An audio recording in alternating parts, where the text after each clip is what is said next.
تازہ ترین ویڈیوز کے لیے چینل کو سبسکرائب کر کے بیل آئیکن اور آل نوٹیفیکیشن پر کلک کریں تاکہ آپ کو ملے ہر خبر سب سے پہلے۔ اور ناظرین، بھارت کے اسکولوں میں حجاب کو لے کر ایک نیا تنازع شروع ہو گیا۔ اسکولوں میں حجاب پہننے والی طالبات کو کلاس میں داخل ہونے کی اجازت نہیں مل رہی۔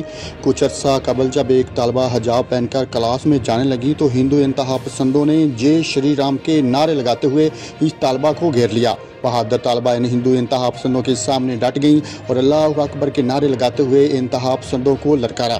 مسکان کی بہادری ویڈیو سوشل میڈیا پر خوب وائرل ہوئی اور دنیا بھر سے ان کی تعریفیں ہونے لگیں۔ مسکان کے ساتھ اظہار یکجہتی کے لیے ہندوستان کے ساتھ ساتھ دنیا بھر میں لوگ میدان میں آئے۔ بھارت میں بھی حجاب پر پابندی کے خلاف طلباء سڑکوں پر نکل آئے۔ اسکول کالجز انتظامیہ کے خلاف طلباء نے عدالتوں کے دروازے بھی کھٹکھٹائے۔ کچھ عرصے سے سوشل میڈیا پر مسکان کے لیے بالی ووڈ اداکار عامر خان اور سلمان خان کی طرف سے انعام کی خبریں بھی گردش کر رہی ہیں۔ سوشل میڈیا پر دعویٰ کیا جا رہا ہے کہ سلمان اور عامر خان نے مسکان کے لیے 5 کروڑ روپے کا انعام کا اعلان کیا ہے۔ ایسی خبریں سنتے ہی بھارتی انتہا ایک بار پھر آپے سے باہر ہو گئے اور سلمان خان اور عامر خان کے لیے ایک بار پھر محاذ کھول دیا۔ بھارتی صحافیوں نے اس حوالے سے دونوں اداکاروں سے رابطہ کیا تو دونوں اداکاروں نے جواب دیا کہ مسکان کی مالی معاونت کا کوئی فیصلہ نہ کیا ہے اور نہ ہی کوئی ایسا ارادہ ہے۔